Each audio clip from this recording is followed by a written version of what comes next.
Oh shit! It started. Hey, what's up, guys? Let me let the live stream fill up a little bit. I'm only going to wait for a couple of you guys to jump in, and then I'm going to go ahead and start the show. And the reason I want to go ahead and start the show is because I don't want to go too long. I want to get some sleep. I have not been asleep yet. I've been awake watching the games, or watching the game, and I actually was in the middle of just starting the show again, or the game again, and I wanted to get this video out real quick. Yeah, I did want to go over the Earl Thomas thing one more time. I want to give the full story, what I think is going to happen now, or what's going to happen, in the future, and what did happen, and what the changes have been. If you guys have been keeping up with the Earl Thomas situation, which I know all of you have, I talk about it almost every day. The thing is, it changes, and the reason it changes is because situations happen in the NFL, trades happen, other players, create value for defensive players or certain positions. So they've had trouble locking this down. We keep going back and forth. I really thought the trade was going to happen day before yesterday, and then it didn't. And there was a reason it didn't, and all of that. So I want to go through that real quick. I'm going to go as quick as I can because most of this stuff you guys have heard already. But I want to explain the whole scenario, start to finish. But I want to explain first his statement. Check out his statement. You guys know. You guys have seen it on Instagram. He stated he's going to return back to work with his team and his teammates and his fans because he's never let them down. Now, the second thing he says, really, really, we have to analyze. And I want to break what all of this down. If you put it all together, the whole story that Earl Thomas is going through, the whole story the Cowboys are going through, and the whole story Seattle's going through, this is a lot more complicated than everybody thinks. What he said was he's been disrespected, gratefully disrespected, and he's not going to forget it. Now, I want to ask you, what does that mean?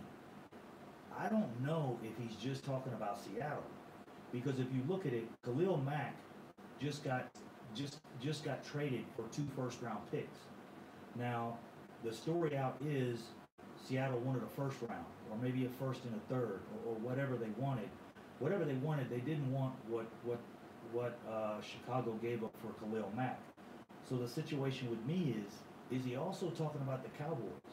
Is Earl Thomas also talking about he's pissed at the Cowboys because if they just wanted a first round trade, why didn't you do it? You guys drug me along this whole way.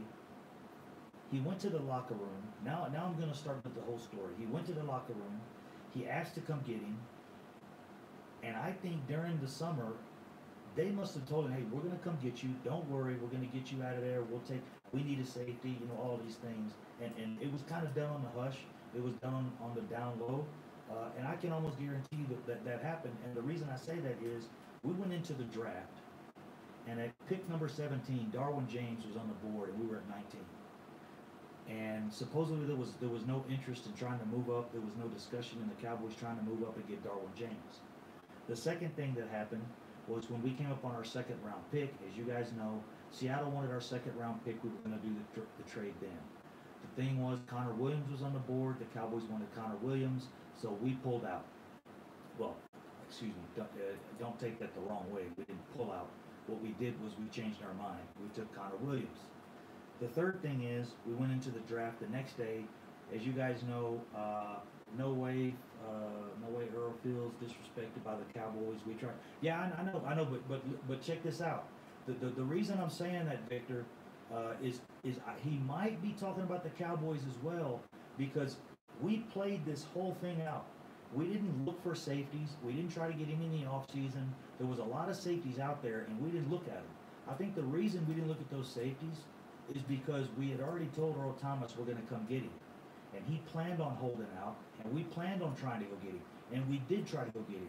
But now Seattle's asked for a first-round pick, and the Cowboys said no, and now Earl Thomas is stuck. He's like, you guys said you're coming to get me a first-round pick. Khalil Mack just went for 2 first-round picks. You can't come get me for 1 first-round pick?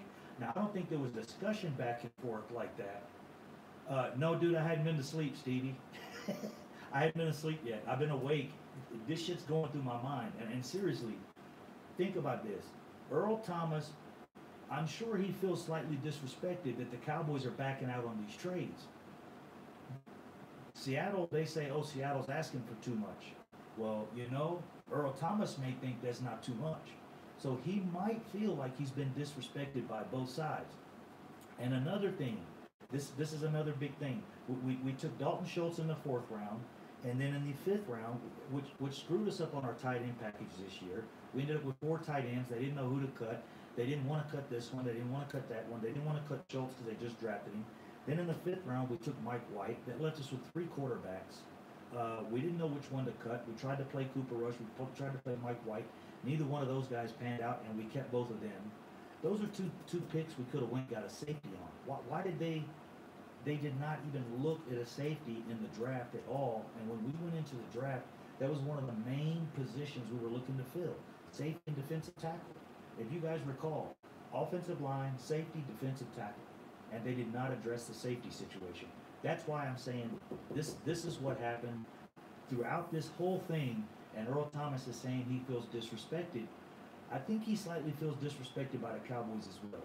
And he's pissed because they did not make the trade, and the Cowboys showed Earl Thomas all season that they were looking to get him.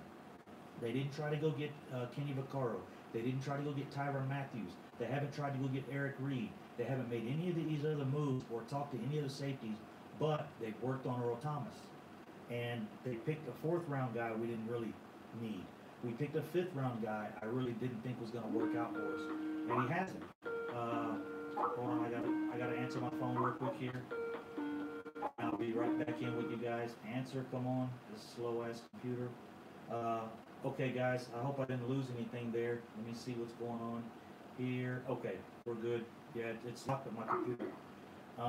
Anyways, so we took a 4th round guy, we took a 5th round guy. I really didn't think we needed either one of those guys, and now they're sitting so low on the depth chart that we can't even see them.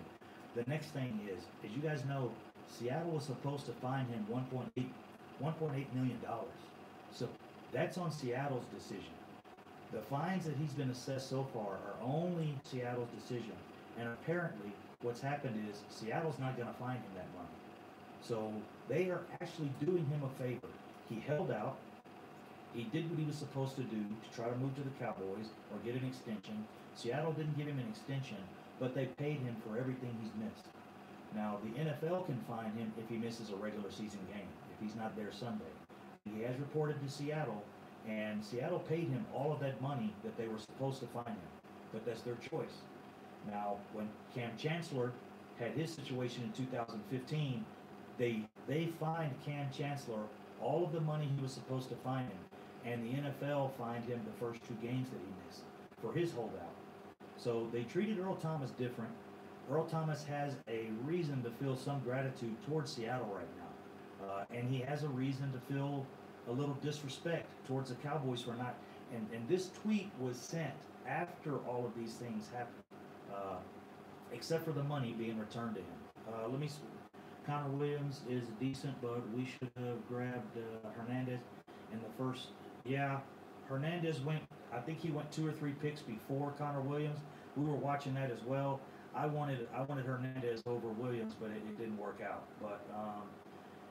But seriously, guys, take a listen to the video. If you just joined, go back and watch the video from the beginning. It gives a breakdown of the whole Earl Thomas story, the whole thing that makes us dramatic and why it changes every day. And right now, I can tell you, we're probably not going to get Earl Thomas unless these first couple of games go really crazy. And the reason is they paid him the money. Seattle paid him the money they were supposed to fine him. So now he feels gratitude towards Seattle. Earl Thomas is going to play the season out, and he's going to look for free agency. But he could be pissed at Dallas for not taking him for a first-round pick. He wanted to come to Dallas, and he feels like he's worth a first-round pick. And if the Cowboys pissed him off by not making the trade, and he did the holdout, and the Cowboys made it look like they were going to go get him, and it got too expensive, the whole thing got screwed up by everybody. The Cowboys and Earl Thomas really kind of screwed this up. And as you guys know, he made a statement. He said he feels very disrespected, but he didn't say to who. And what I'm saying